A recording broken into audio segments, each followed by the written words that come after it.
पाठ 12 मानव का पेशी तथा पाचन तंत्र के चौथे भाग में आज हम पाचन तंत्र के विभिन्न अंग के बारे में जानकारी प्राप्त करेंगे। इसमें पहला है मुंह। मुंह में भोजन ग्रास लेते ही इसकी पाचन क्रिया प्रारंभ हो जाती है। मुंह में दांतों द्वारा भोजन को चबाया जाता है। भोजन के छोटे छोटे टुकड़े हो जाते हैं। दूसरा है लार ग्रंथि।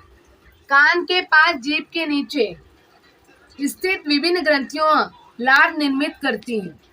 वहां से लार नलिका द्वारा मुंह में आती है। भोजन चबाने की क्रिया शुरू रहते ही उसमें लार मिश्रित होती है।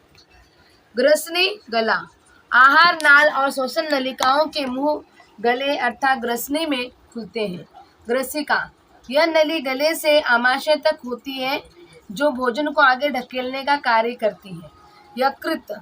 यकृत हमारे शरीर की सबसे बड़ी ग्रंथि है। यकृत को रक्त की भरपूर आपूर्ति होती है। यकृत का प्रमुख कार्य ग्लूकोज का संग्रह करना होता है। यकृत के नीचे की ओर पित्ताशय होता है। इसमें यकृत से स्रावित पित्तरस संग्रहित होता है। यह पित्तरस छोटी आंत में पहुंचकर वहां के भोजन में मिश्रित होता है। स्निग्ध पदार्थों के पाचन के लिए पित्तरस के कारण सहायता होती है। पित्तरस में क्षार होते हैं। अग्नाशय। अग्नाशय से अग्नाशयिक रस स्रावित होते हैं। उसमें अनेक एंजाइम होते हैं। आमाशय। आहार नाल की बड़ी थैली जैसे भाग को आमाशय जठर कहते हैं। जठर के जठर ग्रंथि से जठर रस स्रावित होता है। आमाशय में आए हुए भोजन का मंथन होता है।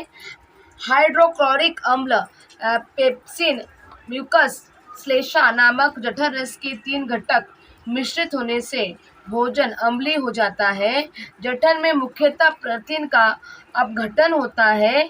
ग्रहण किए हुए भोजन में जठर के पाचक रस मिश्रित होते हैं और खीर की भांति पतला मिश्रण छोटी आंत में धीरे धीरे आगे ढकेला जाता है। छोटी आंत। छोटी आंत लगभग 6 मीटर लंबी होती है तथा उसमें प्रमुख रूप से भोजन का पाचन और अवशोषण होता है।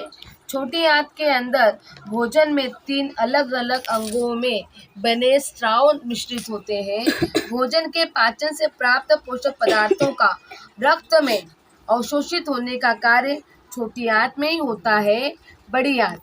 बड़ी आंत की लंबाई लगभग 1.5 मीटर होती है। यहाँ केवल पानी का अवशोषण होता है। बड़ी आंत के प्रारंभ में एक छोटी नली जैसा भाग एपेंडिक्स जुड़ा होता है।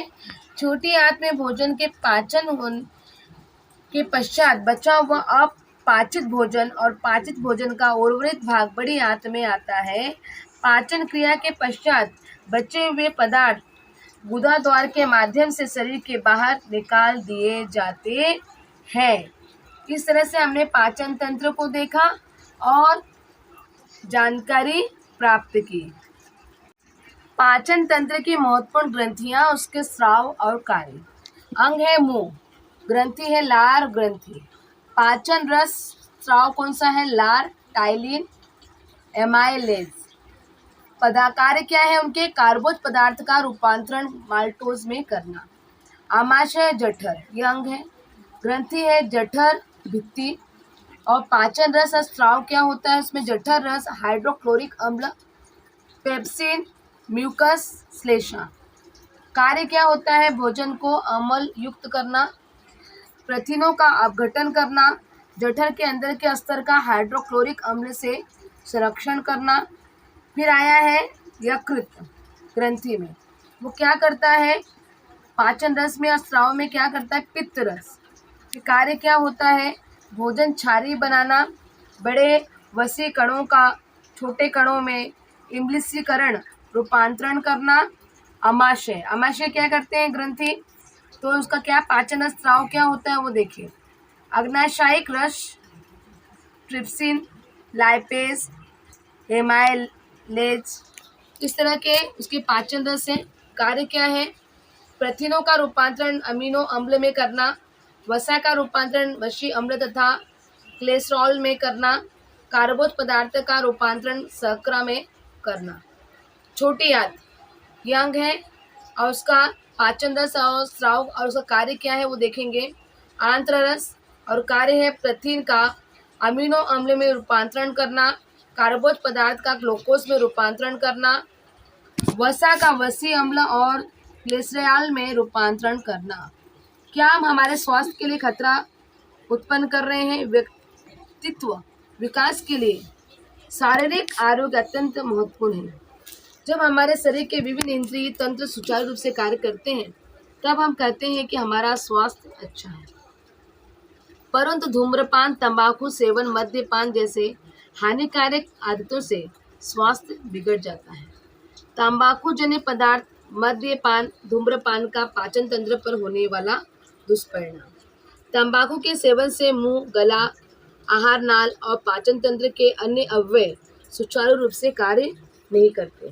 तंबाकू के सेवन से उल्टी, जी मचलाना, सिर दुखना जैसी व्याधियां उत्पन्न होती हैं। तंबाकू के कण दांत, मसूड़ों और मुंह की आंतरिक रचना से चिपक जाते हैं और धीरे धीरे हानि पहुंचाते हुए उस भाग को खराब करने का कार्य करते हैं। इस कारण मसूड़ों में सूजन आती है, मुंह की हलचल करते समय दर्द होता है, गले और आंतों में जलन होती है और आगे उसका रूपांतरण कैंसर में होकर मृत्यु हो सकती है। मेरी भूमिका क्या है वो आप सभी को ध्यान में रखना है। इसमें तंबाकू सेवन, धूम्रपान, मद्यपान विरोधी चित्र, वाक्य तैयार करके कक्षा, विद्यालय के परिचय से स्थानों पर लगाना। हमारा परिचय तंबाकू मुक्त है यानी इसका ध्यान रखना। इस तरह से विद्यार्थी आप लोगों को इस तरह से पोस्टर बनाने हैं। इस संदर्भ में प्रतिज्ञा तैयार करके कक्षा तथा सभा में प्रतिज्ञा लेना। यदि आसपास ऐसा घटित होता है तो अपने माता पिता और शिक्षकों को उसकी जानकारी देना। ये जो यहाँ पर मेरी भूमिका ये शब्द जो उच्चारित किया गया है, लिखा गया है, वो विद्यार्थियों के लिए है। विद्यार्थियों को 3 मुख्य बातों को ध्यान में रखना है और आचरण में परिवर्तन लाना है और स्वस्थ जीवन और निरोगी जीवन के साथ साथ स्वस्थ शिक्षा को भी प्राप्त करना है। तो इन सब बातों को ध्यान में रखते हुए हमने शरीर के पाचन तंत्रों और मानव का पेशी तथा पाचन तंत्र की प्रक्रिया को ज्ञान किया, जानकारी प्राप्त की।